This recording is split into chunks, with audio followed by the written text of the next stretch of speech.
Hail, hail, and welcome to another episode of A Celtic World North America. We are a part of the YouTube channel, A Celtic World, and Chris and I try to bring a little bit of a North American perspective to the Celtic support every week.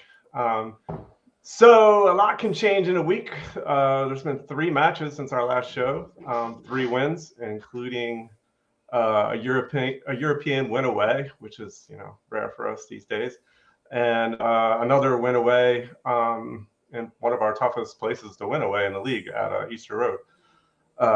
Plus, we have a new manager that was announced today, finally, starting up on the weekend. And then we say goodbye and fucking amazing job to club legend Martin O'Neill. Plus a little more drama between the support and the board. It's been lingering for the last few months. So let's get to it, and I'll start with introductions. First, we got Chris, of course. Chris, how we doing? We're doing good. And good yourself? To see you again. Doing good. Likewise. And then we got a couple returning guests. Trying to get a few regulars in the house. So Dr. J from Myrtle Beach Ball Deep. How we doing? Wonderful, sir. Wonderful. Absolutely peachy. Great to have you back on. Peachy. And then last but not least, Paul from Chicago. Paul, how we doing? I'm good, man. Pretty cold over here in Chicago, as you'd expect, but we're surviving. Celtic keep me warm sometimes. It's a pleasure to be back, though, guys. Thanks for having me. Yeah, it's great to have you on. Don't listen to John. He's bitching about it being like 60 degrees in Myrtle Beach. So it's cold, man. Cold. Yeah. It's all relative. But yeah. So, I mean, I guess, like I said, we have a ton to talk about.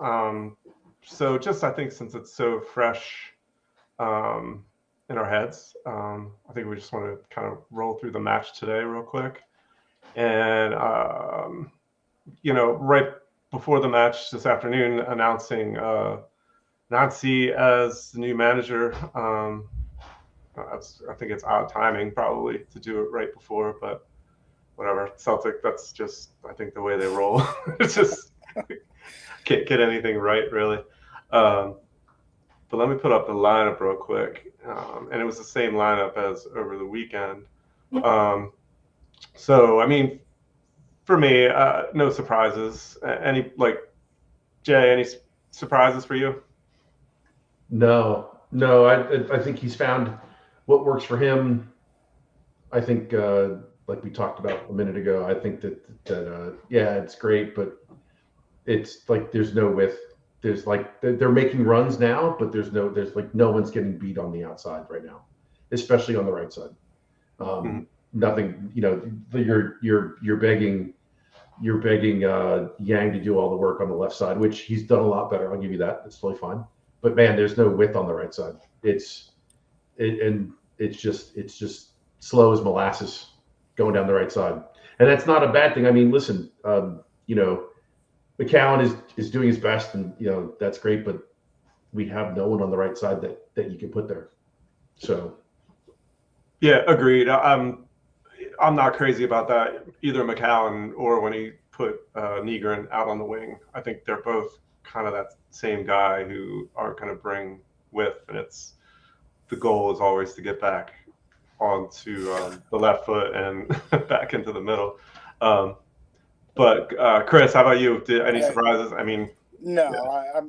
I think that was kind of what Martin O'Neill, that was his starting 11. I mean, I think everybody was given 100%. Coming off of Europe, and the last. I mean, you even said it's been three matches, and in less than a week. So I mean, it's a lot on them, but I mean, everybody seemed fit and ready to go. So I mean, it was good to see that way.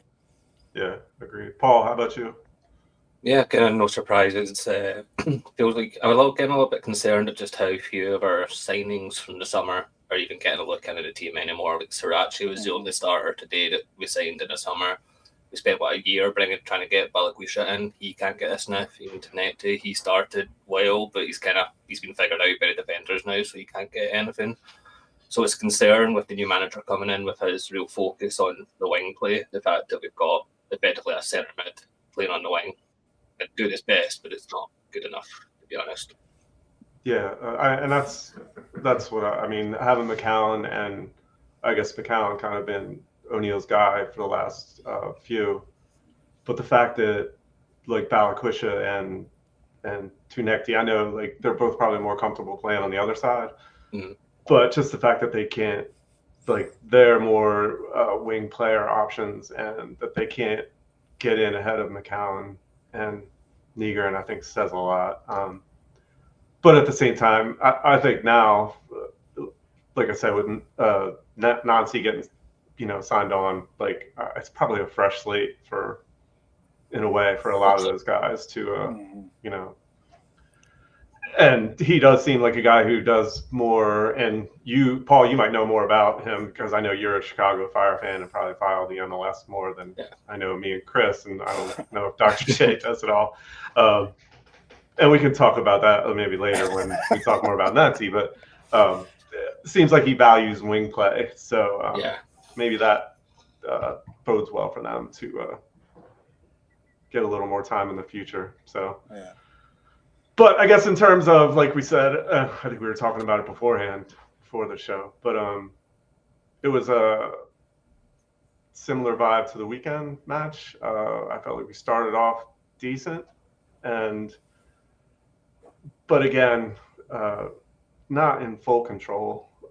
And you had that same vibe against Hibs over the weekend. But let me just pop up. I mean, first things first, I would say we can just skip ahead to the goal.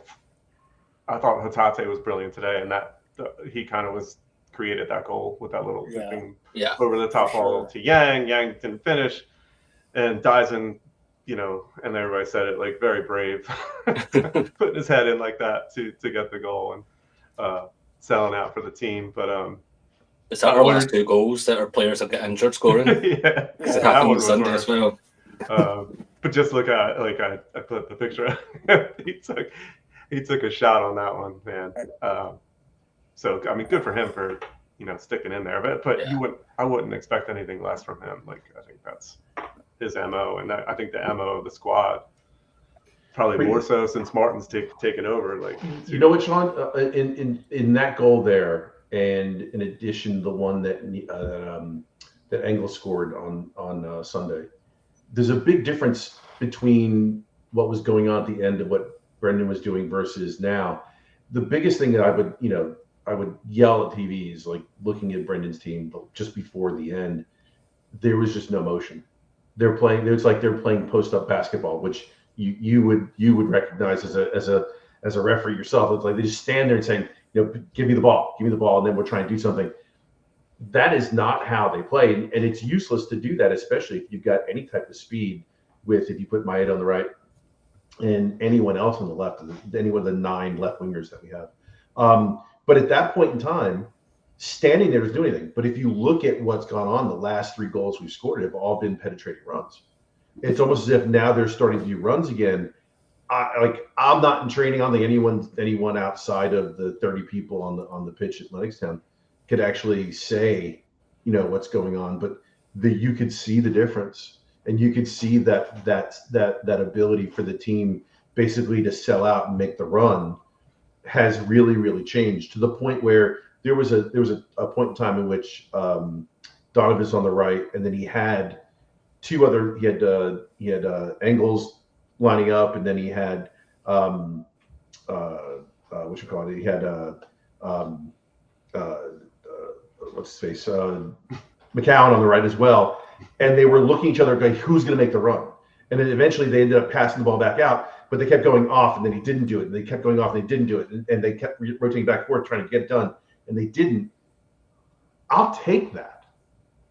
I'll take that. There was none of that before, and all you were asking anyone to do before Brendan left was just go beat your man wide. And that's the problem that Tunekti has, is that's all he did, and once they figured it out, that was the end of him. And now I think he's kind of in a tough spot as well, because you don't have anyone on the right hand side dragging someone over. You can put 2 people on that side and choke him to death, and that's the end of him. And then you just go ahead and deal with Angles on the right or not Angles, but McCown on the right. You don't have to worry about McCown beating anyone deep because he's just not going to outrun anybody. So that's kind of how we're kind of stuck now without a right winger can actually penetrate, unless you want to take Maeda and put it back in there when Iñárritu gets back and say, we'll see what happens. Maybe that's what happens next. But that said, you weren't getting that before. 5 weeks ago, you weren't getting that run. It was a static around the horn, left, right, and there was no run. There were no runs at all.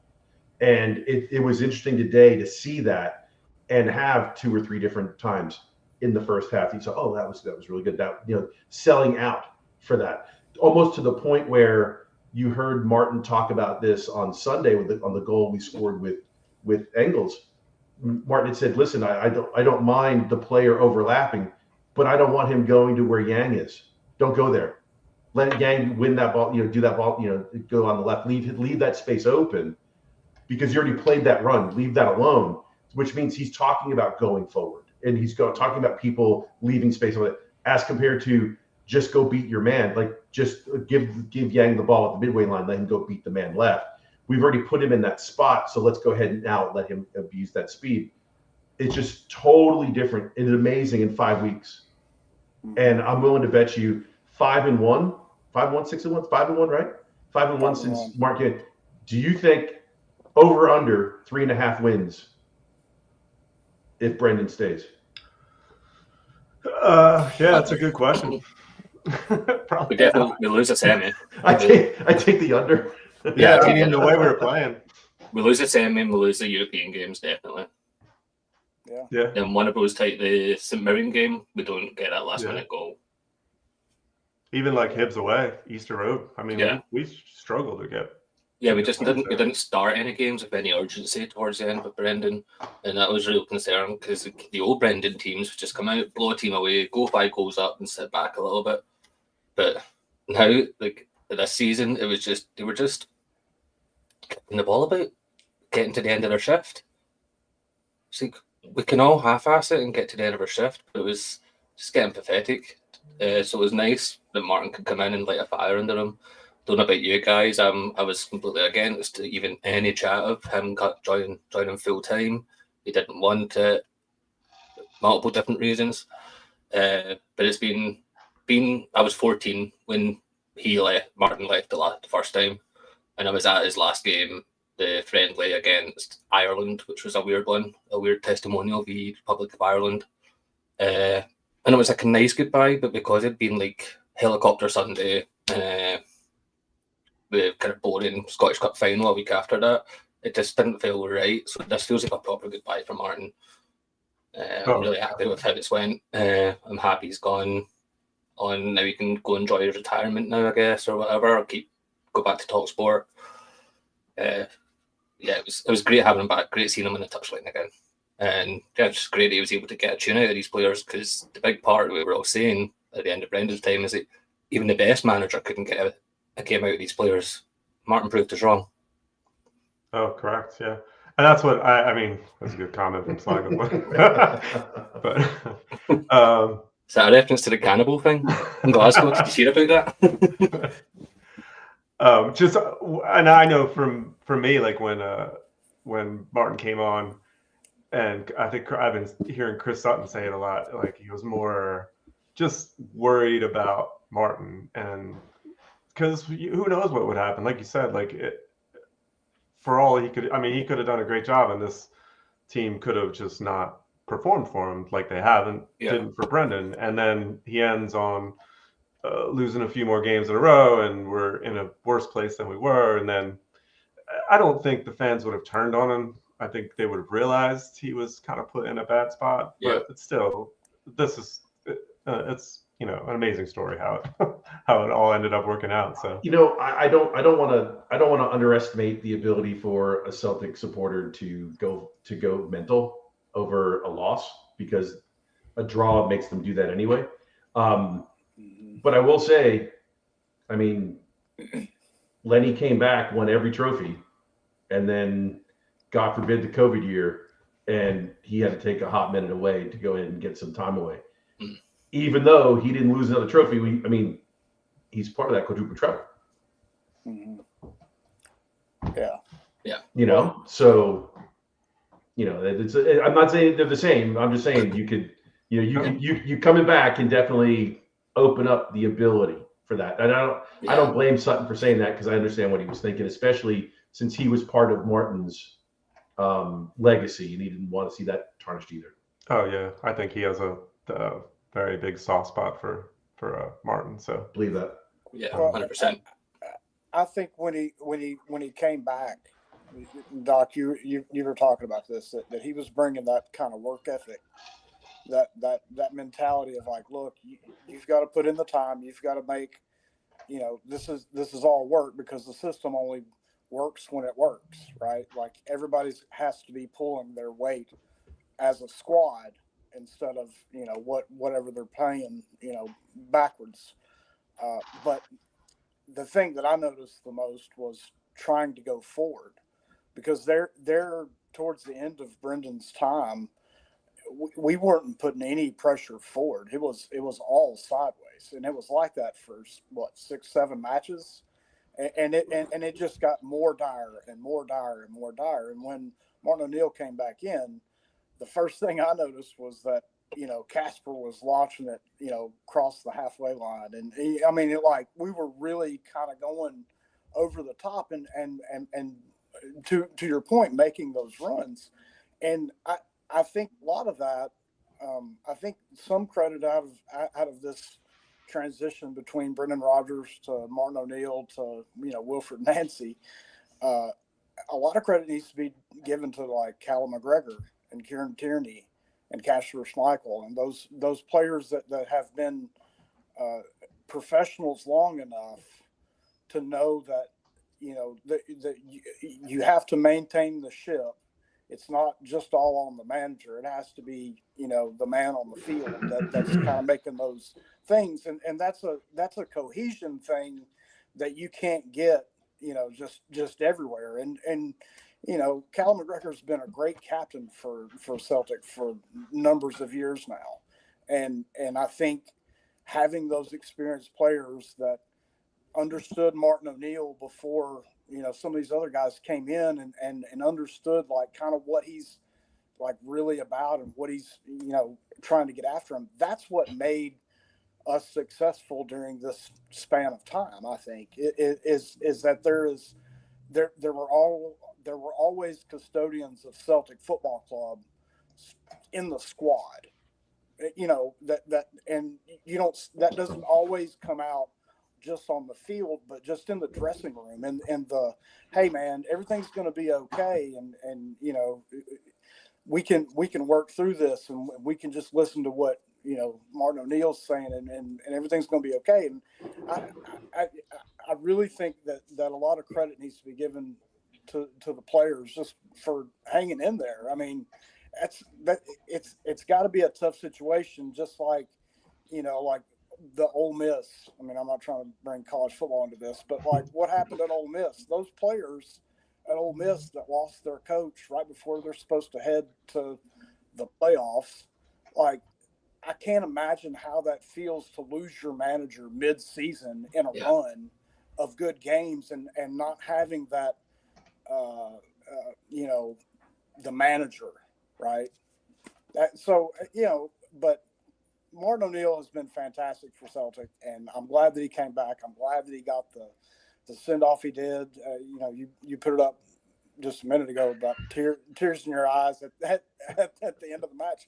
I did. I'm not gonna lie. Like I'm just an emotional guy anyway, but just to see how much it means to him, and it means so much to Celtic supporters everywhere. I mean, that's the reason I follow Celtic. I 100% agree, and I was the same as you. I was, I watched the match kind of while I was working, so I didn't really get to watch it as hardcore as I would like. So then afterwards, I'm watching highlights and then watching Martin speaking after the game, and same as you, I'm getting a little wet in the eyes listening to him. So it did. It brought positive vibes when, you know, there's a little bit of tension between the support and the board, and the team on the field was struggling. So he was just a breath of fresh air to the club. I think that was so needed. Like, so I'm thrilled that it happened. You know what? Can I talk about that for a second? Sure. I want to say something, because I don't think, if you're watching this as someone, you know, from Scotland, then this won't make sense to you. But as someone over here who's only been like head over heels since like 2011, right? Everything that you know about, and that is the funniest comment of the day. I saw that and I chuckled. Well done, Sean. That's actually very funny. Well done, Sean. Well done. He's one of our guys. I'll give him his lovers this Sunday. Oh, that's Brilliant. priceless. Brilliant. Fantastic. Anyway, I digress. Sorry. No. That was great. I didn't know anything other than what I had seen as far as highlights about O'Neill's teams. I knew nothing about him other than what I've seen on TV, you know, and like after the fact. So it was funny now to see him act the way he does, and basically me go search out old press conferences, go look at how he's talked before. He hasn't changed in that way, in any way, shape, or form. And Stacy and I would sit there, and she'd be in the background listening to something, and she'd come back in, she'd go, "That reminds me of how my granddad would talk to me." And I'd be like, you know, that's basically someone's grandmother. And that's exactly the craziest thing ever, because it's almost like it's okay, and he's jovial, and he's this, but he's got a biting wit about him as well that's in the background that you can guarantee the players get a piece of when they need it. So he's not all like sunshine and balloons and cotton candy. I get that. But what I did enjoy was getting to experience what a lot of you guys have talked about from the 2000s. Now personally, for me, I can have that experience and share that experience because I didn't have that before. And that means the world. Now I have more of a connection with what was going on in, with Sutton and Lennon and those guys and Petrov. And I was like, okay, that brought those videos more to life today than they were before, because now I understand what was the driving force behind it. And I think we're lucky enough now to get that a second time. And I think the Celtic fans that are either new to this or didn't quite have, because remember 2000, you didn't have this type of access.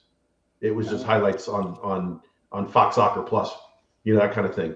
So to get this level of understanding, where I think we're just lucky right now to be able to go ahead and tie us back to that Europa League run and tie us back to all that different stuff. I think that's just I cherish that now. It's been a lot of fun for me to see it, and I hopefully other people on this side who haven't grown up with it get to understand exactly what that means and what it meant to everyone in the early 2000s. Amen. Yeah, 20 Minute Times on their podcast the other day made a similar point where like everybody that was there for O'Neill's first time and had been telling the stories got to have now been able to say to the people that weren't there, like, you see, it's great, isn't it? It's brilliant. Like, you get it? Because I was 9 years old when Martin O'Neill been appointed, so at that point all I'd known was misery as a Celtic fan. That 5 years of Martin O'Neill is why I'm sat in this chair talking to you guys right now. That's why I like football. The highs and lows of it all. It was incredible. And then obviously the fall, the Strachan years was different. But it's been great having him back, It's almost like me when I was 10 years old getting a month of Jockstein, It's pretty much the exact same timeline almost. But it was just, like my dad could see, he's pretty good, isn't he? I wasn't lying. Yeah, for me, he was the manager when I started following Celtic, just for the first few years. But at that time, I wasn't as into it as I am now. So and like Dr. J said, you just didn't have the access. So to be able to, dig into that and see what he was about. And so, I kind of picked up on the later managers like Lenny and, so they became the guys. But I do remember those Martin O'Neill days, and he was the manager the first time I watched him on TV, the first time I saw him live. And so like, I'll always have just the fondest of memories of that. So seeing him come back and have success was just amazing. Like, I want to throw up one more comment. This is good. To be fair, I barely get it, so.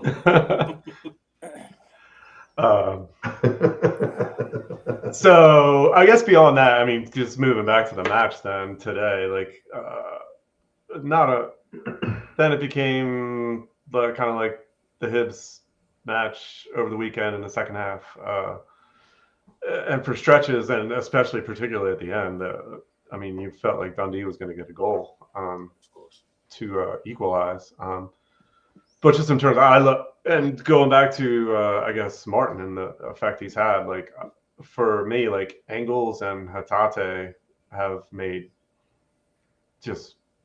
been so much better under Martin. And then particularly today, I thought Hatate was back to those, just making those cutting passes that we have desperately needed through the whole season. Yeah, like, and not just cutting first time passes. Yeah. Under Brendan, it was always 2-3 touches before you make the pass. Yeah. When there was a channel right there, you just need to send it through. Yeah. And there was like a couple of times that he curled it around to the defender at one point. It was just like to put Yang through, I think it was. Yeah. It's just. But but someone's got to make the run. They weren't doing that either. Exactly. Yeah. They weren't doing that either. It's like, I can throw the ball at the top, but no one's running, so what's the point? Yeah. But yeah, even to take it back to like Dundee almost getting the equaliser, I mean, he's been good this season, but Scales sold the jerseys a few times today. There was that one point in the first half where he dodgy header back to Casper. I think it was Simon Murray got onto it, tried to lob the keeper, but crossbar, and then they held onto it and then forced another save. So it wasn't a done deal today. We had to work for it. No, don't forget, you still had for the fourth or fifth time in a row, Trusty getting muscled again, just getting bodied, and then going to the ground and giving that ball away, and then having to make the foul on the back end. It's just, do you think Nancy comes back in and says, or Nancy comes in and says, hey, listen, let's get Naraki back? I don't know. Do you call him? Do you call him back and say, listen, I need somebody who's gonna, not get pushed over? Don't get me wrong. I want to listen. He's a Philly kid. That's really cool. I'm happy for him. It's really awesome that get back into the U.S. national team. That's great for him as well. But dear God, he gets and he balls and he gets beat. I mean, he should, like, at where he's at in life, no one should be pushing him down without it being a whistle in the other direction. No one should come shoulder to shoulder with you and knock you down. Just shouldn't. And if you are, then I hate to say it, but you need someone else. Either he's got to spend some more time in the gym, or you got to find someone else. You can't have that. Like I mentioned on here a couple of times that I had a chat with Greg Berhalter earlier this year about Trusty, and he was very professional in the chat. Didn't say anything bad, but you could tell from his Greg's mannerisms that Trusty is just a weak guy, it seems like, and that's kind of been where my head's at ever since then. Anytime, and then he'll look good. He's looked good the past couple of weeks here and there since he stepped in, and then he'll get a game like today where he just, as soon as if he gets beat early in the game, his head's down, and the striker has him toast the whole game. But his passing's good. I thought his passing was really good out the back. He didn't get forces into this horseshoe situation. If Scales was struggling, he was getting into a good spot and just sending it to his winger. He wasn't letting the dilly-dallying happening at the back, which was appreciated. But he's not long-term. Long-term backup, maybe. That's a lot. $6 million is a lot to pay for long-term backup. And that's the downside. Right.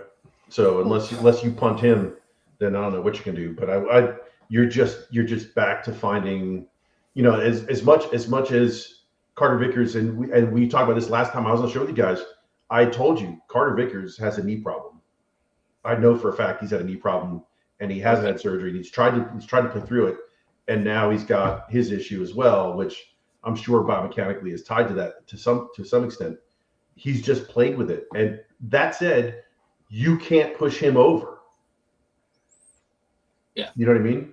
So I need to put the two of them together, mix them up, and then spit out, But then again, if that was the case, then we'd have Virgil back. So I mean, either way. But I mean, that's why the why they're at Celtic is because they're missing one of those components: height for CCV or toughness for Trusty. It's just a fact of life. Yeah.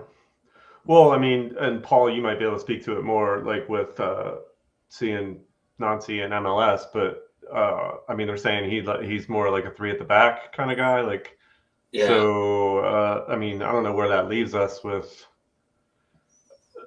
I mean, maybe one of those at the back is Tierney, especially in the league where we're not really stressed as much defensively, but like then you almost need Trusty more. Like Trusty can't be that backup, or but like you said, £6 million backup is probably not our structure. Do you really think that he's going to change that much this season for the way that we're set up and play? I don't think that he's going to change anything this season. Yeah, the same way Lady didn't do it when he took over for Brendan last time Brendan left. He basically piloted the team through whatever. 100%. Yeah. I think on his first day, I want to see Nancy walking around Lennoxtown, and to quote Tony Soprano, "Where's Pussy?" Yeah. Like, where is this guy? You forget about him. Yeah. Just sticking it right back, and I mean, he was decent that day when he played right back. I think he's exactly the kind of guy that would work for not one of Nancy's back threes. I would like to see Nancy, maybe experiment a bit in the Europa League games, make his changes. I think I've mentioned it on this podcast before, but I've been shouting for Nancy to Celtic for about a year at this point. I'm a big fan of the guy, and I think it's a risky appointment, but I think it's going to be a big success. I think we're all going to fall in love with this guy. But he is adaptable. I've seen it myself in person when he's played against Chicago Fire. Like, we talk about how he likes to invite teams on to press him, and then that's when he'll start moving. The opening game this season against Chicago Fire in Columbus, I was there, and Chicago Fire came out, and we started playing out from the back, and we went ahead, and then they got a cheap equaliser, then we went ahead again, and then he just switched it up and went, wait, they're trying to pass out for the back, and it's a new system under a new coach, and 3 of their back 4 are making their debuts, one of them their professional debut. Let's press these guys. And they beat us 5-2, maybe 4-2. Like, they demolished us. Like, this guy knows how to adapt his game and demolish the team that's in front of him. And I'm really excited to see what he does for the Celtic team. I think we do have a lot of work to do in January for him. We do not have the squad. We don't have the pace and the wings for his type of team. And we've got too many fucking midfielders. We've got too many midfielders, and we don't really have a dominant defensive mid, which is like the anchor of his team. Darlington Nagbe at Columbus was his superstar. He ran those games. So he's going to want a guy like that. We can't sign Nagbe, he just retired. But he's going to want a powerful defensive mid. And we like Callum McGregor, but he's not that guy. So I think we're going to see a lot of changes in how McGregor plays. Maybe even see him a little bit further up. Maybe put him in a double pivot where like they can take turns moving back and forth. It's going to be very interesting to see how he adapts his game to the Celtic squad the next few months. And he's running the gauntlet in his first week. In terms of a manager, this is the toughest first week you can have, really, as a Celtic manager. Like when you saw, I saw people saying, like, I mean, even if maybe you hire Nancy and then keep Martin on to, but I don't think there's no way you can do that. Like, that just undermines. Martin wanted his bed. Yeah. Until the international break, and then you can go back to what you're doing, and then he's still here 3 weeks after it. It was time for Martin to. Yeah, I think so too. Yeah, he was. I mean, he started talking about it almost right from the beginning after a couple games. So he was ready, and I think like we need to be ready to, accept Nancy, and it is going to be a challenge for him because like it's going to be midweek games pretty much for the rest of the month. So you don't like. I think it was you, Chris, who said like you're not going to have the time to make those changes in the structure of the how you build the lineup, and so it's going to be a challenge managerial wise, like to be able to do something different for him. And like like Paul, you said, hopefully it's true, like that he is adaptable and can be able to change on the fly and adjust to playing the whatever 4-3-2-1 and have success at it, and maybe change things up slightly from time to time if needed. But he will need new players too, like he said, to fit his system. I think so. In the chat, Craig says Americans must think we're mental. Yes.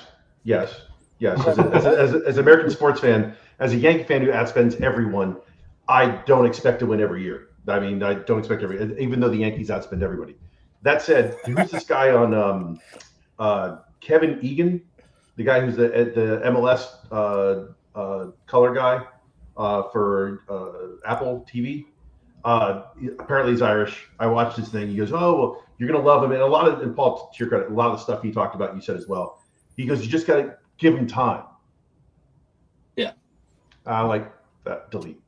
It's done. It's like he's not gonna get that. He's just not. Look at what's going on, and to just even laugh about about how crazy the Scots are. The truth of the matter is, I mean, Rangers fans know they're not going to win the league. They know. And they're still fucking crazy every time they drop points. Okay? And they know they're not going to win the league, right? They have other issues. That's totally fine. This is totally different. This is totally like right now, like I understand the reason why. Like right now, things are copacetic. They're not great for copacetic. They're okay. But dear God, man, I mean, he is walking into a human meat grinder, and he may or may not know. He's talked. I heard Nancy talk about chatting with Wanyama, which get back to your defensive mid, that kind of thing when he had it in Montreal. That whole conversation that was interesting to listen to him because I know what's coming because I've seen it before because I've heard it from him, that kind of stuff. I don't think like when someone says like when this guy Egan says, oh, he's going to have time, he's going to need time. That like yes, you guys are crazy and 100% fucking mental. I get that. That said, he's still even if Scott's weren't mental, he's still not going to get fucking good time. And it's different from when Ange came. Remember, Ange went 3-3 in his first 6 games, but that was after the season. That was after a shitty season when there was nothing, right? And he's in the season, and he didn't have to make up any distance. You know what I mean? They didn't have to expend the energy to make up 8 points or 9 points already.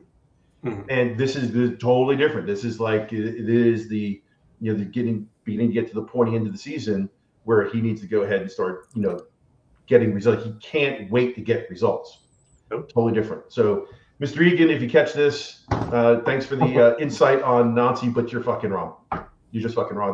There's no time for this, and I think that's some of the chat. Some of the chat is 100%. Oh well, is it the right time, wrong time?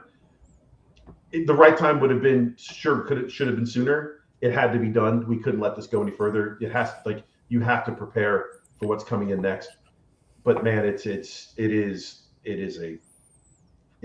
fucking crapshoot right now with what's going to happen in the next 3 games. Yeah. Well, I agree with that. I do think that says more about us and our expectations. 100%. 100%. The kind of winning every trophy, winning every game we're winning every trophy part is more of a modern phenomenon. It's only happened in the past 15 years of a team that's been around for almost 150 years. So that's kind of flash in the pan, and there are a lot of people that just don't know what it's like to have a refresh season or whatever. I don't think it's going to be a refresh season, But I do think that this could be the start of something new for Celtic and Scottish football in terms of like just having a bit of patience, because we've been doing this non-stop, you know, like why we're protesting the board right now, you know. We do this stuff, we get the instant success, we're good enough to get ahead of Rangers, and then we do fuck all in Europe. And this is the kind of thing, like for years, anytime we took an absolute pumping off of like a Midtjylland or, you know, a Salzburg or a Mold, we look at their players and their coaches and I'm like, why can't we have that? Why can't we have that? It's because we never make moves like we're doing with Nancy. We never go and get the risky guy from a different league that not many people know about, because that's how you make these moves. So I think like a lot of the Celtic fans, myself included, do need to temper expectations a good bit. Like winning everything is incredible, but it's not normal. And it's even like, for most Celtic fans, this is a short period in their time supporting Celtic. So we need to expect and realise that like, this can't last forever. It's sports. It just doesn't work that way.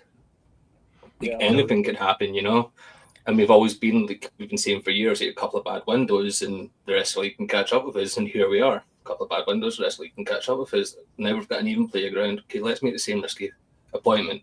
So I agree, he's probably not going to get the time that he might need to build the exact team that he wants, but we should give him as much as we can, as much least, extend the lease a little bit, as much as possible, because it's not going to be perfect day one. We all know it's a shitty squad, so if there's people in March saying it's done, it's over, get rid of them, so well, look at the squad we've got.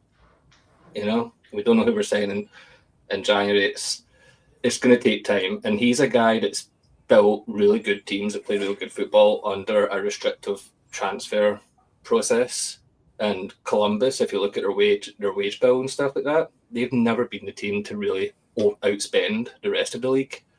Their DP signings for the ones who aren't the players who aren't really, they don't get, aren't under the kind of strict salary cap rules.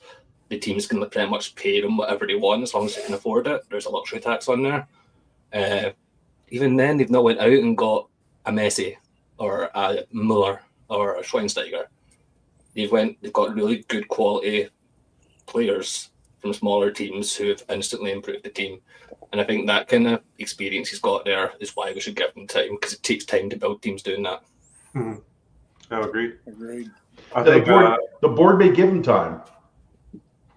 Got it. Yeah, which is really all that matters as far as we know right now. The board's going to do what they want to do. That said, man, the knives would be out. If he drops two of these, oh man, I listen. I pray that he wins just for his own mental health. If he can go 2 for 3 next week, like say beat Hearts, win the cup final, and whatever happens against Roma happens. If he does that, I think he's buying himself time. Yeah. Well, that being said, like I think Martin's kind of turning the season around a little bit over his 5 or 6 week stretch. Gives Nancy a little bit more leeway, because when we're down 8 points to Hearts and need to make up those points, now we're even on points with a game in hand, play them on the weekend. Still every game we expect to win, and like he'll take shit if we don't, but like there's a little bit of a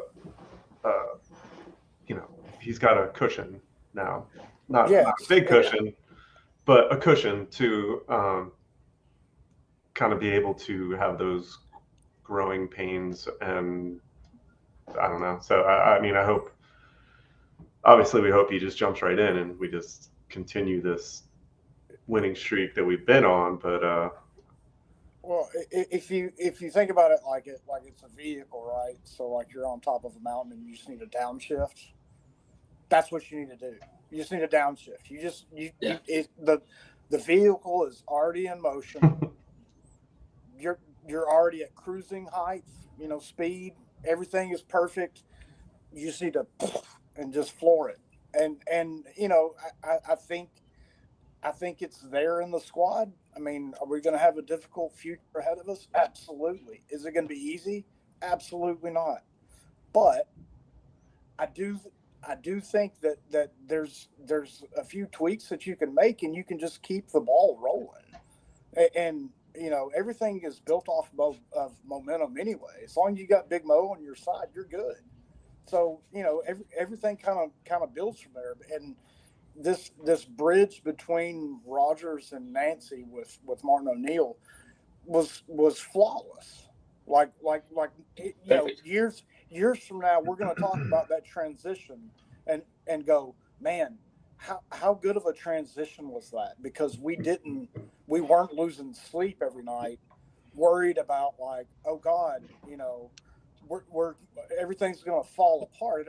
And Sean, to your point, I do think that gives Nancy more of a time to, settle in, figure out where all the pedals are, and just coast us down the hill, baby. I'm enjoying the comments there. There's some interesting, some good ones. It's interesting in there. I don't even know what some of it means, but that's okay. Keep it civil, lads. Keep it civil. I'm glad I can't read that. You're probably better off. I mean, I'll have to go back and read them later and be like, who is this guy? It's good to see Graham in the comments, though. Yes. We have to get Graham on here. He's the grandfather. He's the grandfather. Like spawned us all. Mm-hmm. He spawned us all. Yeah. Maybe he'll come on with us. See, that's exactly what I'm saying. Good job, sorry, my dogs are barking. So I guess, I mean, today, I guess, in the end, 3 points is 3 points. It was ugly. And just, we can kind of briefly talk about Hibbs, I guess, over the weekend. And like you said, it was similar vibes. We had a 3-minute stretch where we got 2 goals. And again, from like Dyson pressing and Hatate creating the first goal for Dyson, which was like very similar to the goal versus Feyenoord in a way over on last Thursday. And then the header from Engels on the pass from Yang. And then again, it was sloppy and ugly for the rest of the game. We had the Scales penalty, which I disagreed with, but maybe I just had a grainy angle on my TV at the Plow. Let me put up. So we had at the Plow on, was it Saturday? Sunday. Yeah, Sunday. Copa 90 and Adidas were filming a documentary, like leading up to the World Cup. So we had a really good crowd for a 7 a.m. kickoff versus Hibbs. We probably had like 50 people in there, which was like awesome, and a good group. So that was awesome, and a little awkward having I'm sitting at the bar trying to watch the match, and these guys are literally walking around with a camera, it's like right in your face, and I'm like, I'm trying to act natural, but like, what is happening? Can you get out of my face? Was it World Cup stuff they were looking at, or was it Celtic stuff? Or I think just like American support. They did bring like a couple of the Scottish guys in our group. They were handing out the new Adidas Scotland or World Cup top to them. Like, I wish I could have gotten one, but. Yeah, like 5 or 6. Like the one guy said, or one guy's wife said, I just bought this for him for Christmas. And they're all walking around in those. So I think that's more what it was related to in terms of the World Cup. But at least for me, like once because I mean, I wasn't really interested in like being in the documentary or anything like that. But I'm like, there's gonna be a good crowd for this, because I know Seamus from the Plow was really pushing it on, like, to try and get a good crowd down there for it, and it did work out, and ended up being a good result. In the end, another ugly match, but 3 points is 3 points. I'm gonna throw out this comment for Dr. J from Sean. Is this Sean from your guys? Yep, that's our guy. Do you remember this, Jay? I do. My response was that I remember that because it was a 4 a.m. kickoff, and I happened to be in Cupertino. I think it's Cupertino. I think that's right. Wherever the not Cupertino, wherever the airport is. It's like right around the corner from where the airport is. But yeah, I remember telling my wife, I'm going to get up and watch games because you realize we have a 10 o'clock flight. Yeah, I'll be fine. And standing outside some random place at 4 a.m. hoping someone shows up. And then, yeah, that was the first league game against them. That's when that was the first league game against them. When DeBelly hat trick. Yeah, remember that like it was yesterday. It was a good time. That's awesome. I was in London for that one. That was a messy day for me. I think I was at the Plow for that one down in Philly. That was one of my back when I used to go more often. But I've actually made it down there, I think 4 times this season, which is Nice. a record for the last 5 years, 6 years at least. Man, they're starting to hound me for my membership dues. I haven't showed up in a while. Can I just pay $10 to show up and watch it? Call it even. Yeah, for the first couple times, like, he's a founding member, he can come in. Then I kept coming. They're like, you gonna pay your membership dues? So whatever. I think I will have to, because I think I might be going down there on Sunday for the Hearts match too. So then you have the cup final as well. Yeah. For sure.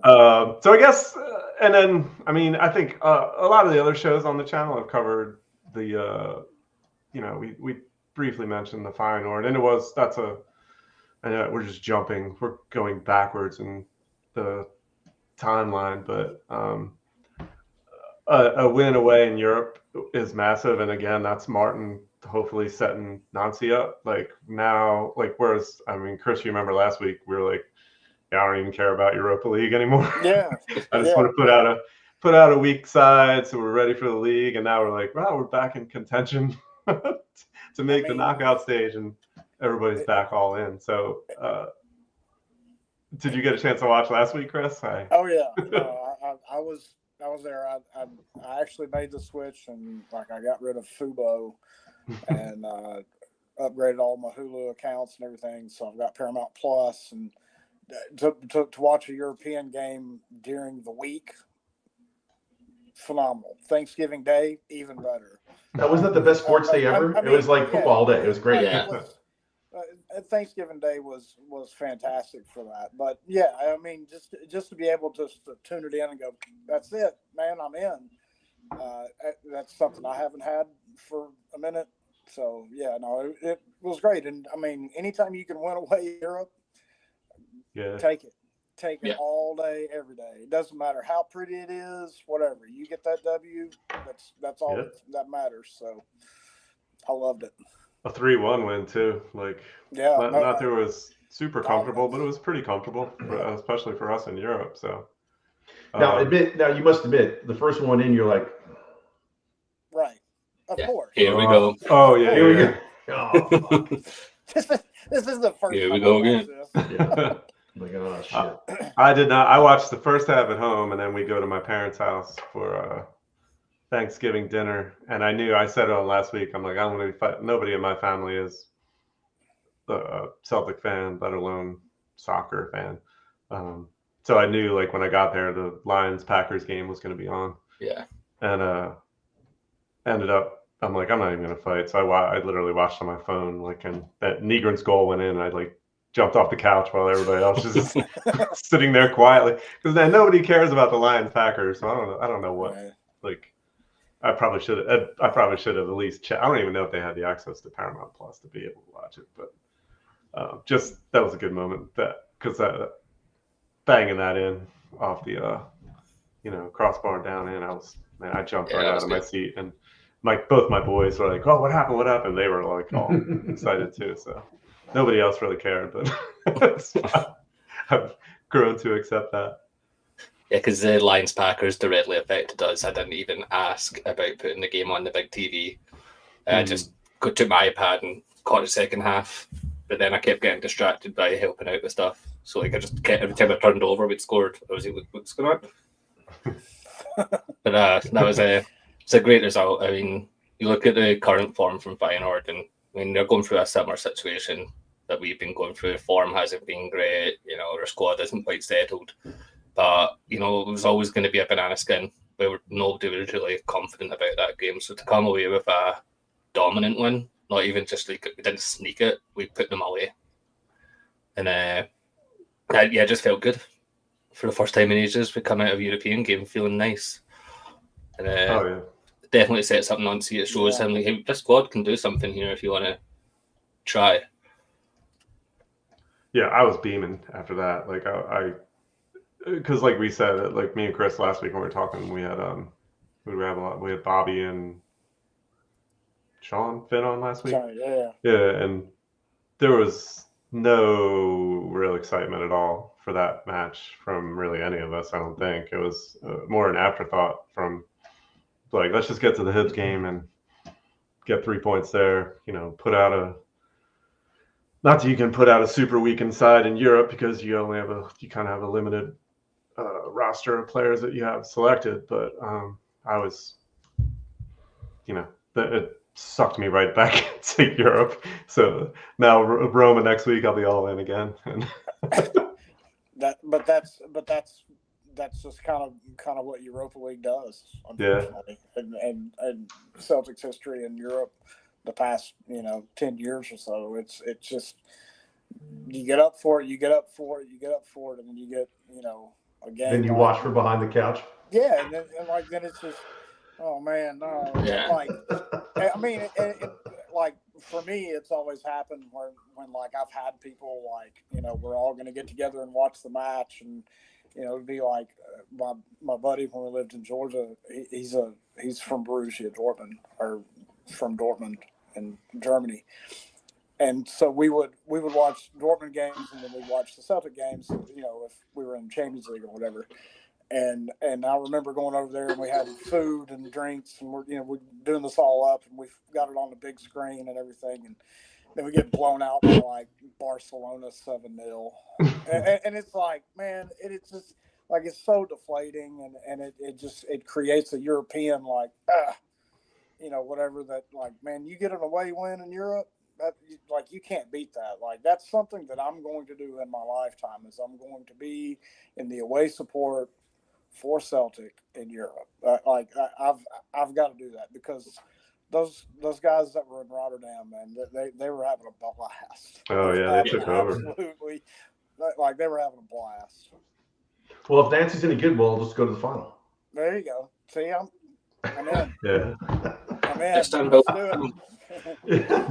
I mean, speaking of that, I vividly remember that 7-0 game against Barcelona. I think that was one that you were watching in the Cone of Silence. In the cone. And I remember that in the cone. And that was one I was like, I think I need to let them know not to watch this. Yeah, good luck. And then I talked to you afterwards, and you're like, nope, don't tell me ever. Like, I need to experience it everybody else does. And I'm like, all right. And because I post that on like social media all the time. Like I think it was last week, whenever the Midtjylland game when we got destroyed. And I was like, I feel bad that Chris still has to watch this, and then people are like, you need to tell him. I'm like, nope, can't do it. Like, nope. But see, maybe promise. Prior instructions. Maybe promise. But this is why like I have to do it. Like I have to experience it, because if I don't, then it's like it doesn't hit the same, right? Yeah. Like I have to follow the ball. Like, oh man, dives in, it pops off the top bar, or Yang pops it over, and it whatever happens. And if I don't get that, like if I don't get to watch a little, bits and pieces, like today, for example, right? Like I had to do the same thing. I was super busy with work, but I had another monitor, so I had it up, and I had it on. Like, I wasn't watching every pass or whatever, but like I saw the goal. I saw us, have to defend there in the second half or whatever. But if I don't have at least something like that, then I feel like, I'm getting shortchanged from my Celtic experience, for lack of better terms. That like I have to experience the pain and the agony just like everybody else does, because if I don't, then I don't understand what anybody's talking about. Right. True. Right? Yeah. If you don't experience the heartbreak, then it kind of you know. Why is everyone taking thumbs today? I don't understand. Exactly.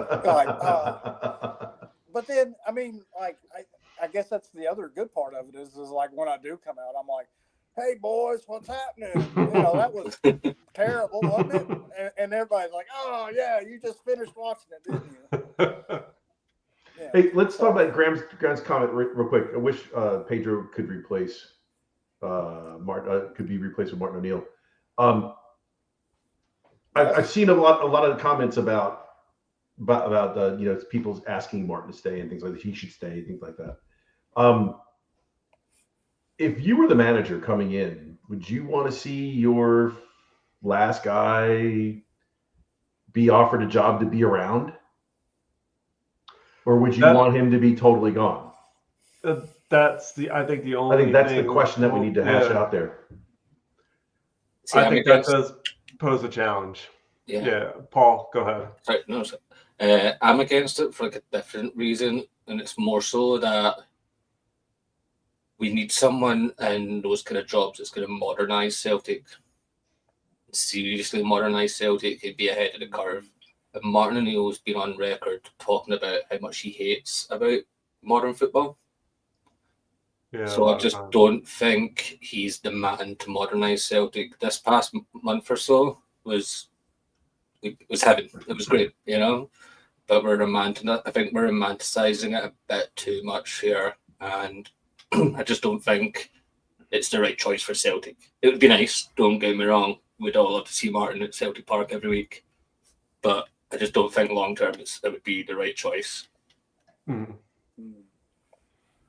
Yeah. Do you know anything about?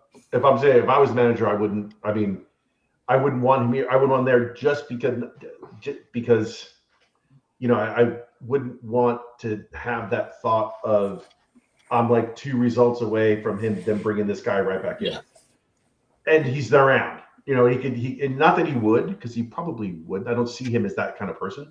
You know, usually that's because someone's in the background wanting to be king again, and they're always, you know, chatting about it or saying I'm still here. See, this isn't working out, and then wanting to be in charge again. I don't see him as that person, so I don't know if that's a fair way to look at that. But I know for a fact that a typical human being wouldn't want that in the background. And it's all like the chief executive as well. Is like every team's fans hates their chief executive. You know, we don't want that for Martin. He's loved, he's adored, and as soon as he goes in that and he makes a decision that people don't like, he suddenly becomes the villain. And that's the problem with that kind of job, is you become the villain very quickly. Yeah. Considering those guys just do the bidding of Dermot anyway. Yeah. Let's just put that out there. So yeah, I think on paper it sounds like a lovely idea, but I think it's not realistic. Yeah. Well, that's probably a good transition into kind of the last thing I think we needed to talk about was the what was it announced 2 days ago, maybe, the Green Brigade getting pretty much indefinitely suspended, whatever that means. And then you saw it today, like where their section was covered up and there was a little more security around that. And that probably does lead into, like you said, like Paul, like do you want to throw Martin into that mix where, I mean, there's already kind of a negative vibe, and is he?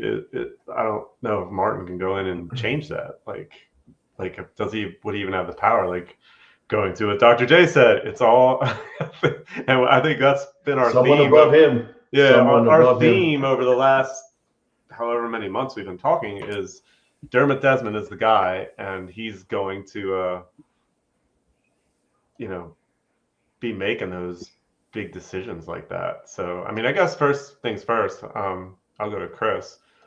What was your reaction when you saw that statement from the club? Well, so I know you're pissed. So yeah, I mean, like I wouldn't expect anything less, quite honestly, at the moment. The thing at the end of the supporters update that was on the website or whatever, the thing that caught my attention the most is how they said this is in no way, shape, or form because of fan protests and whatever. And I'm like, really. I mean, like, if it's not because of that, then why say that? Don't say that this is for clarity.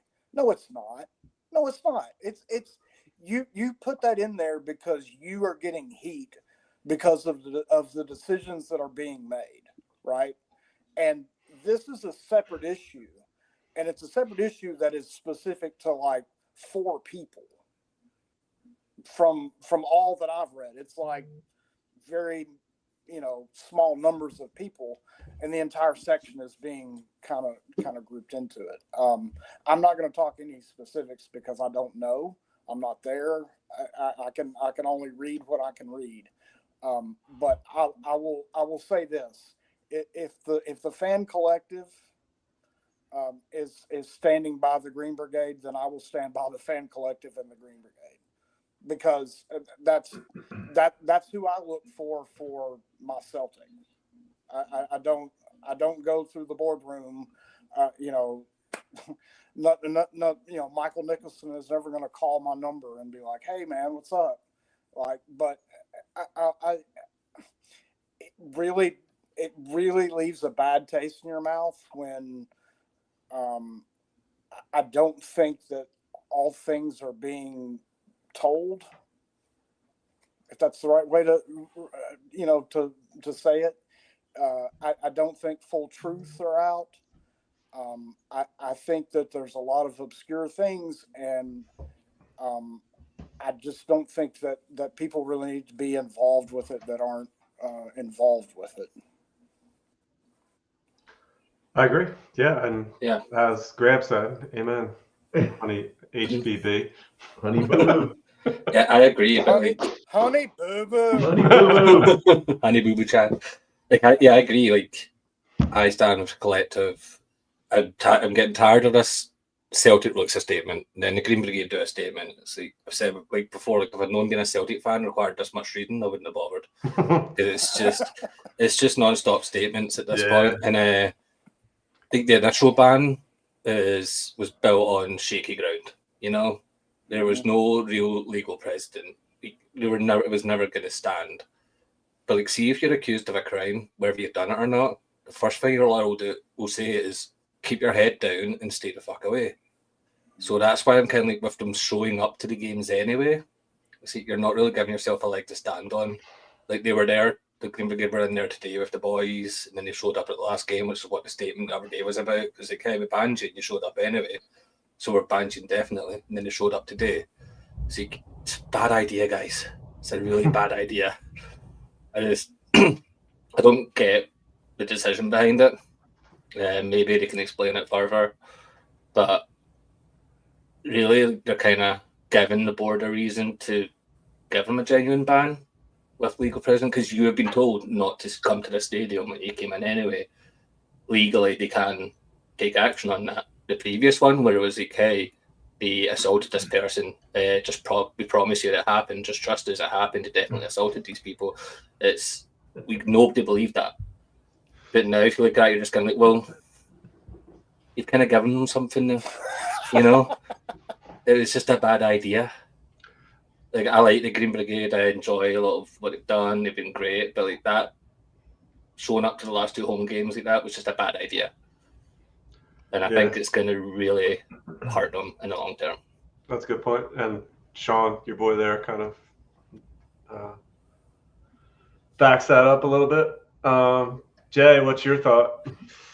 Oh man. Okay, so let me preface this that Graham's going to fall off his chair when I say this, sitting at home. I'm going to look at this as if I was married to the board, and the board kept saying, "I'll stop cheating on you. I learned. I'll stop cheating on you. I learned. I stopped cheating on you. I learned. I will never do that again." And they keep doing it. At some point in time, I have to go, I don't know. I had to play Ron Burgundy. I don't believe you. And that's where I'm at this point in time. I can only just go, well, it's okay. Even though, as Paul said, is it normal that for the 15 years I've only seen Celtic lose the league twice? That's not normal. That's happened. We got to bring it up. It's, as you know, I was, because and back to the Beyond the Waves days, I was the guy who was the board apologist, even going all back then. But the truth now is, like, you just can't continue saying the same thing over. We'll learn, we'll do this. And then I have friends who are actually in the standing section who, I've seen their poster, like, this didn't happen. Like, I don't see a reason why they would lie. And then if I have to go ahead and take the value of what they're saying, and because I know they've lied about learning, I don't believe them when they say that this happened and they're trying to protect one of their employees, when I've got friends of mine who I know for a fact would tell, are in that section saying that didn't happen or didn't happen that way. It's hard, man. It's hard to believe them when you continually lie, and and they can say whatever they want about how no, it's not the truth, everything else. Well, this one time I'm telling the truth. Yeah. Okay. Well, you've already spent that. That level of belief from me, and I'm just to the point where I'm just done with them. I can't. Am I happy they got millions in the bank? Yes. Do I feel stupid that they paid tax on money they could have reinvested? Even more so. As a businessman, it doesn't make any sense to fucking do that. That said, I mean, that's cool, but I just don't believe anything else you say. Yeah. Just don't. You've ruined. You've spent all my goodwill, and I can't do it anymore. So whatever they did, whatever the Green Brigade did, or people in 111 did, this is someone's truth, this is someone's truth, and the reality is somewhere in the middle. I'm willing to believe that the reality is somewhere at 60% to one side versus the other. How about that? The board have lied to us repeatedly over the past couple of years, but specifically since the start of this season, just about every statement, every comment they've made, it's been an outright lie, including in there. Even if they were saying, like, we didn't spend the money because of financial fair play rules, like, the rules are out there. We can see that that's not true. We've seen these lies, but unfortunately, in this situation, they hold the power. They run the club, unfortunately, and they're playing a game here. And with this kind of stuff, with, like, showing up to the game, even though you're banned, they've played right into the board's hands here. And I think it's just a bad decision. It's going to hurt the project more than anything. It's funny to see you get your Twitter likes and stuff like that. Everyone laughs about it, but long term, the board can just go like, "Hey, we told you guys not to come, and you came anyway." So now they do have something legal precedent wise to say. We told you not to come. Now you broke our rule. We have proof of this. Until they done that, the board was saying, "Hey, you're banned because this assault. Here's the video evidence," and it was a CCTV camera from the other side of the stadium, and everybody watched that video and said, "There's nothing there."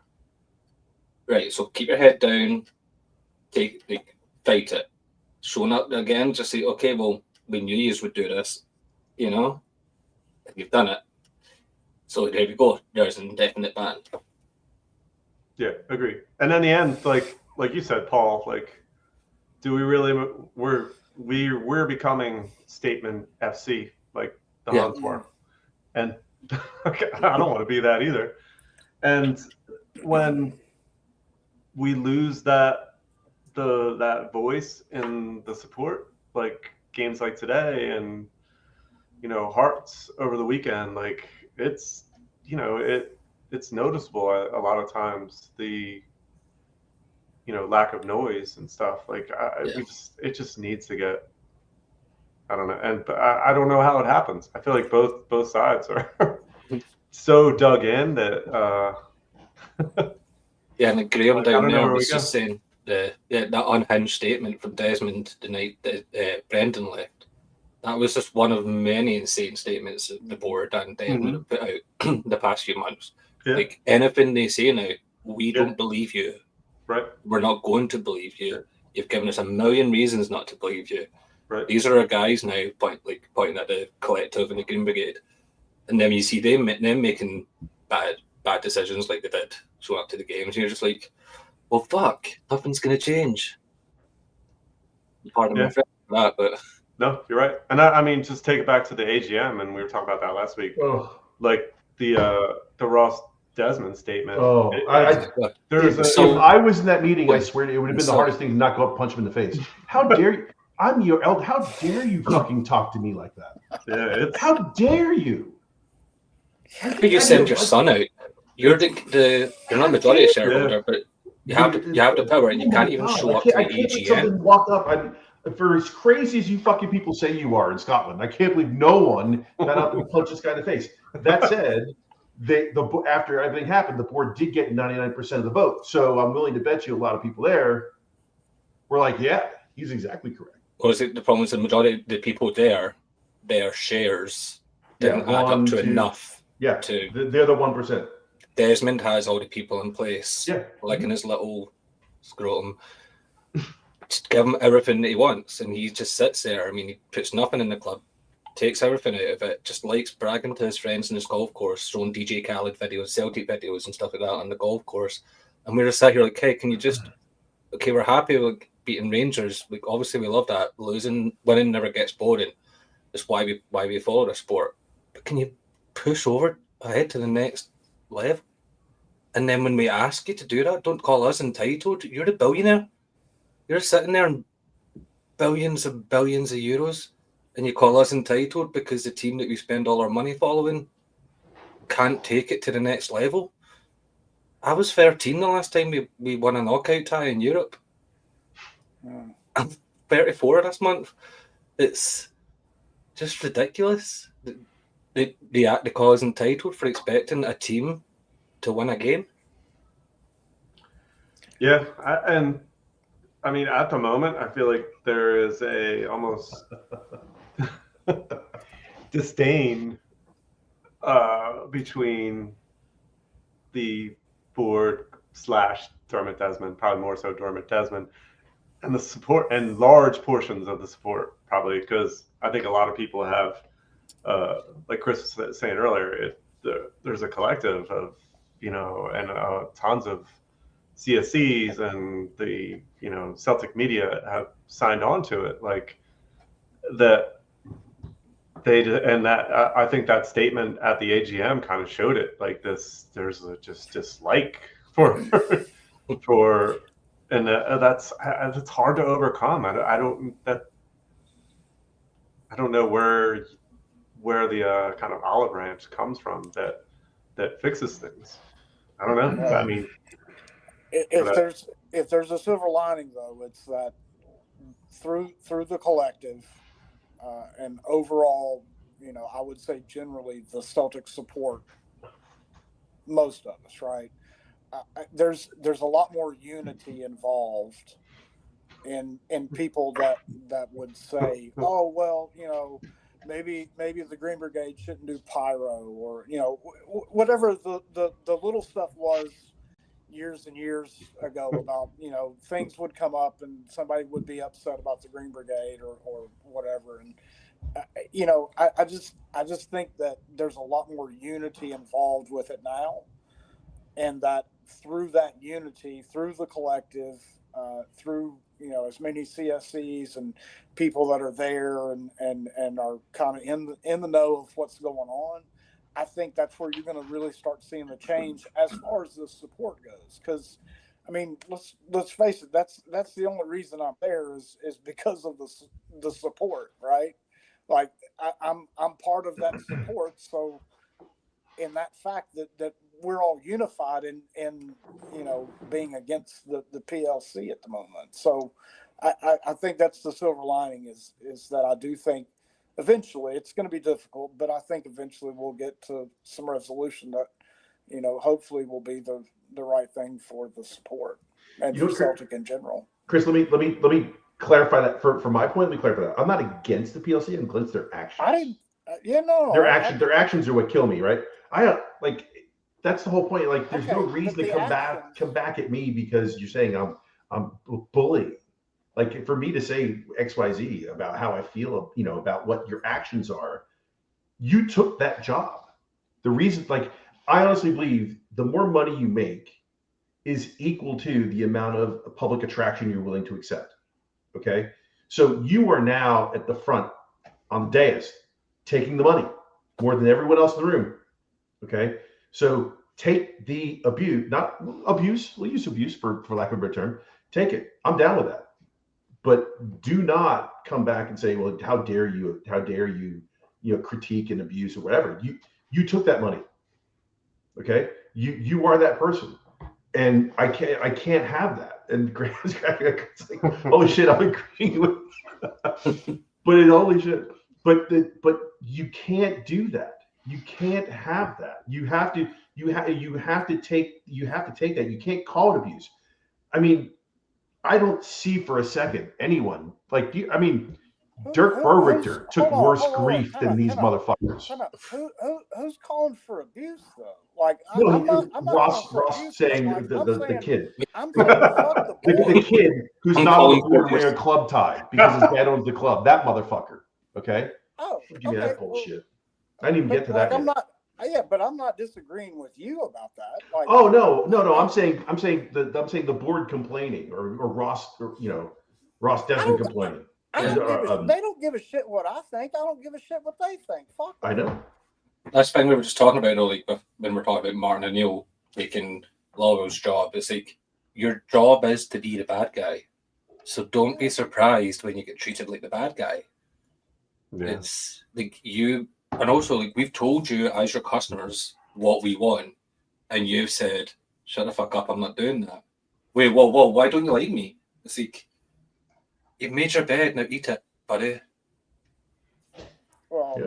I mean, just the fact that his son had to come out there to do it. That was pathetic. That's ridiculous. That's what a douchebag. It's pathetic. It's like, if you want to be the guy that calls the shots at this team, the only one day a year that you need to show up is the fucking EGM. That's your job. Yeah. Your only job is. You're not a majority shareholder. You're the largest shareholder, but you're not a majority. You've got all your ducks in a row for that. But if you want to be flexing that power, you need to show up when you're required to show up. Yeah. Instead, you're on the golf course. You're not the president of the United States. You can't spend all day on a golf course. That's not true. That's not true. Someone lives in Myrtle Beach. You totally can. That part's really true. Like, he's just... All you had to do was show up that day and speak to your fans. What are we asking for? Better communication and a plan, shows what you're trying to do. And instead of doing that, you're sending your sons to come in and call us all scum. It's insane. I totally agree with Slago Boy here. We talked about that last week. Yeah. And I think 100%. That's like, and I think I said last week, I'm not a conspiracy theorist, but like, I do think that was set up, and they wanted to end that as quickly as they could without having to face any kind of questions or pressure from the people in the crowd that day. And that's even more weaker. Not beyond Dermot Desmond not being on the stage, then he sends his son out there to kind of end it early so that nobody else even has to face questions. So it was farting in an elevator and then walking out. Yeah. After right before the door closes. All right. So anyway, let's try to end on a positive note. Because I took shit from we won a bunch of games lately. Why are you guys being so negative? We're mental. Well, yeah. Yes. I think that's just us Celtic support. But so I guess looking forward to the weekend. We got Hearts at home. 10 a.m. kickoff for me and Dr. J. 9 a.m. for Paul and Chris. I may head down to the CSC to watch that one if I can work out my schedule. So how do you see the game going? I mean, Hearts are in a dive right now. They're I think a lot of draws. I think they lost one match all season so far. Yeah, Aberdeen last week, 2 weeks ago. I guess predictions on how it'll go on the weekend, Dr. J. Oh, I am going to go with a cheeky 3-1. Yeah, I'm kind of in agreement. I'm feeling pretty confident that they're on the ropes, and I think, can get a Nancy boost a little bit. Guys trying to impress the new manager. Paul, how do you see it? Yeah, I want to reserve judgment a little bit until we know more about Dyson's face. I'm worried about that. I'm kind of concerned that he might miss a game or two with that, letting it heal. If he plays, I'm still kind of leaning 2-1 to us. I think Hearts, for all their bad form, they're going to be up for this one. For all the bad form, if they win or get a result of this game, then they're okay. They'll feel like they're okay. So I think I'll be up for it. So I'm going to go 2-1. It's going to be similar to the last couple of games. Good first half, and then squeak a bum time for second half. All right. I thought we were being positive, but Chris, Hey, we won. I'll take 3 points. I mean, I'm expecting nothing less than a 2-0. I think we'll do it, but yeah, I am a little bit concerned about Dyson's face. Because his eye was almost swollen shut. I'm concerned about concussion. I was how are you still out there? Like that was nasty looking today. So not beyond under his eye, like the side of his face was. Yeah, I couldn't believe he finished the game. Good. He's tough as nails that he can do it, but it was probably not the smartest thing to do. And for him and for the medical staff, the club, to stick him out there safety measures wise, but I don't know. But yeah, I do think that Wilfred Nancy gets his first win against Hearts this coming weekend. So 2-0. Yes, that would be lovely. And then we'll be 3 points ahead of them with a game in hand, and roll on to another title. Choo choo. Yeah. So all right. So I think we'll wrap it up there. All right. I'll throw one more question for Chris because it's on the chat. This is good. Do I own a funky electric guitar? Is this like a ZZ Top kind of question here? My guitar is a acoustic with a pickup. Yes. So kind of funky. But yeah, it's sort of funky. I think I got to play your guitar at your house the one time when me and Dr. J were over the one night. Oh. That was in Athens, not when I went down to Tennessee. Not when you're down in here in Tennessee. All right. Well, let's wrap it up. I think we went. This might be our longest show that we've done yet. So it's a long one. I feel like we could keep going, but this was cathartic. I feel it is. It's cathartic for me. I got to get a lot off my chest. It's fun and cathartic at the same time for me. And it's good. I love chatting with. I tell Chris this every week.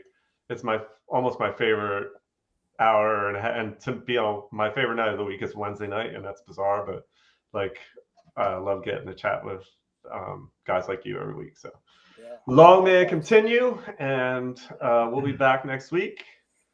Thanks, Dr. J. Thanks, Paul, for coming on, and we'll definitely have you on again. You guys are in our regular group, so we'll definitely have you on. So cheers, boys. Let's beat Hearts on the weekend, and we'll talk to you next week.